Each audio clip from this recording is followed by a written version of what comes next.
Wake up, sleepyheads, and what's up? P to the J, PJ here, and I'm back with some new news for Madden 20 coming to you guys focused on Ultimate Team this time. They did just drop a new stream to preview and tease us of what we can expect in Madden Ultimate Team for next year's Madden game, and that's basically what I'm going to just cover really quickly, go through the highlights and the high points that they did touch on, and let you guys know my thoughts along the way, especially on some of the big stuff. It wasn't too much information, and the stream kind of seemed a little bit bummed about it, but I'm just gonna go through how they presented it, all the information to us in the stream. So everything they started on, that's what we'll focus on. So the first thing that they touched on was superstar abilities. They kind of talked about that in the last stream.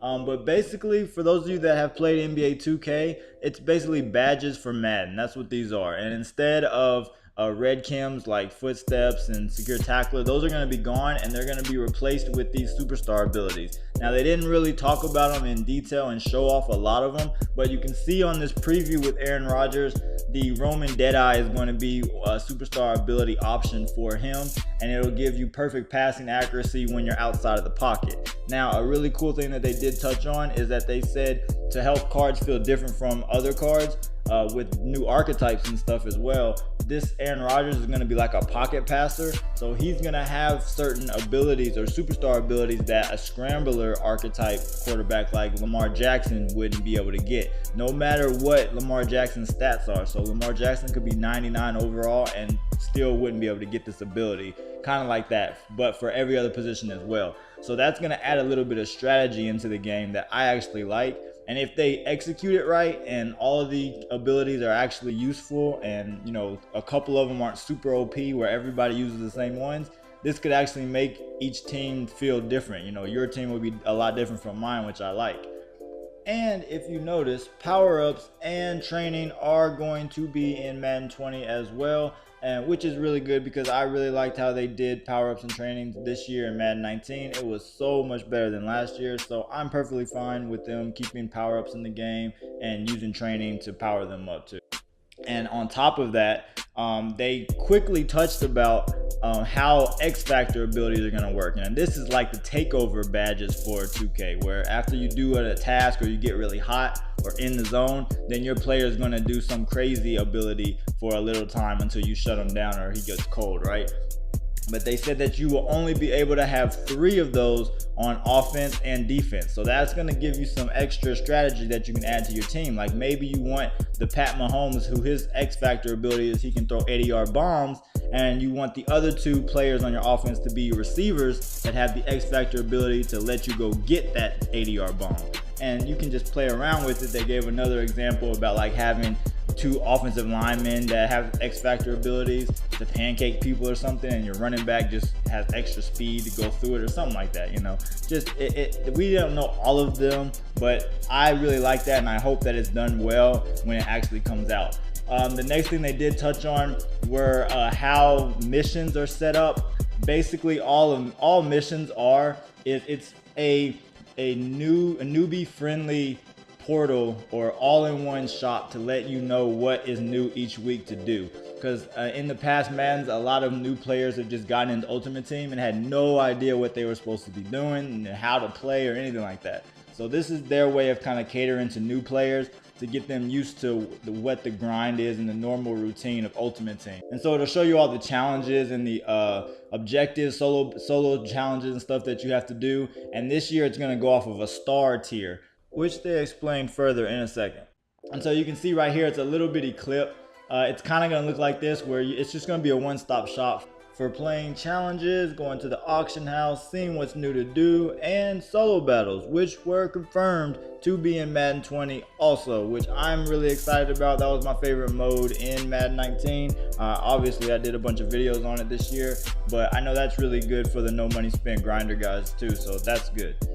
On top of that, they then moved on to how the challenges are going to look and be set up. And this screen will kind of go along with the mission screen. But basically, you're going to go through a star tier system. So the more stars you get the better your rewards are going to get. And how you get these stars is just simply by playing the solos, playing head-to-head, playing solo battles, everything that's in the game. You can see the different tiers right here.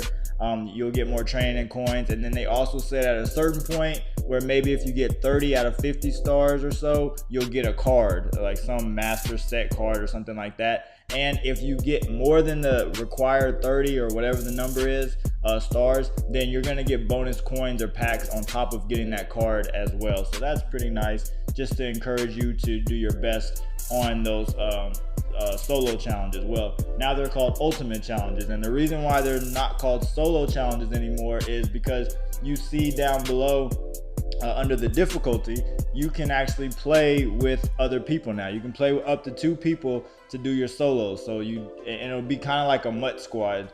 They showed a real quick clip about how it's gonna look, but it's basically the startup screen for MUT squads. So you'll be able to play your solos with friends or farm accounts if you got extra Xboxes laying around, if you want to do that. But that's cool. I don't know how much easier that's gonna make solos or anything like that. I'm still probably gonna do it myself, but it is nice that they allowed you to play with friends now to get through the grind.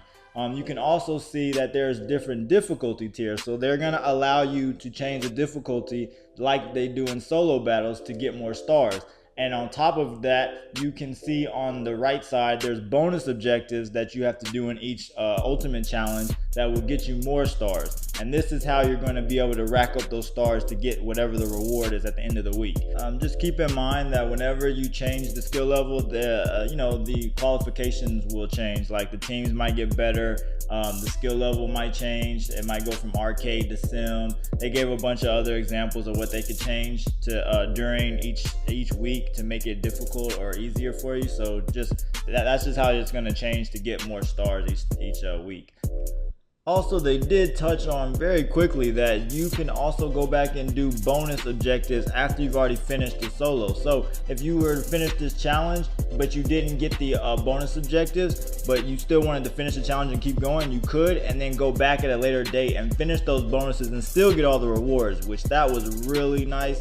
I really like that, because sometimes I would be trying to just grind solos out and I would forget to do an objective, but I didn't want to restart the whole entire game. So now you can go back and do those at a later date and still get all the rewards, which was nice. Another nice addition that they added to ultimate challenges or solos this year is that you're going to be able to just go right into the next challenge after you finish a challenge. So you don't have to go to a bunch of loading screens to get back to the main menu, pick another challenge, and then keep doing that and just waste extra time, right? It's still going to take a little bit of loading time to get into the next game. They wanted to make sure to make that a point, but it's going to be faster than it used to be to just keep racking up all the solos. I just hope that because it's going to be a little bit faster to knock out these challenges, that I hope they don't add more challenges, because I mean that would be something kind of grimy they would do. I hope they don't do that, but I really like this feature. A lot of people have been asking for it, so that's a really nice touch, that you can just finish a solo and go straight into the next one and keep on going until you finish if you want. And then finally, they did touch on house rules. That is also coming back. Well, actually, this year they were just testing it. That's why it said beta on every week when it said house rules. But now it's going to be officially in the game in Madden 20. And on top of that, they have the capabilities to make it even better than it was before. So instead of just changing the score for how many points you get for a touchdown, they gave an example that sometimes you might start a house rules where you're just gonna jump into a game in overtime, and it'll be college overtime rules, which is really cool. Or they can make it so whoever scores a passing touchdown first wins the game straight up. So that's really cool. I like that. It's gonna be kind of crazy, but those games will go by a lot faster. It's something different from regular head-to-head and weekend league. So I like that change, and hopefully the rewards are still going to be just as good as they were this year for house rules, and that's going to be a really big mode to play. But other than that, they didn't really touch on anything else in the stream. That's kind of why a lot of people were kind of bummed about it. Plus, nobody's really happy about how EA's drawing out Madden 19's content right now, especially with only 2 months left, myself included. But that's neither here nor there. That was all they covered for Ultimate Team for Madden 20. Hopefully they give us more info and features throughout the summer, and as soon as they give us those updates, if they do, I will let you guys know as soon as I can. But that's all I got for you guys today. If you are new, please do me a huge favor and hit that subscribe button. Like the video if you enjoyed it. And until next time, guys, keep grinding and stay shining. Peace.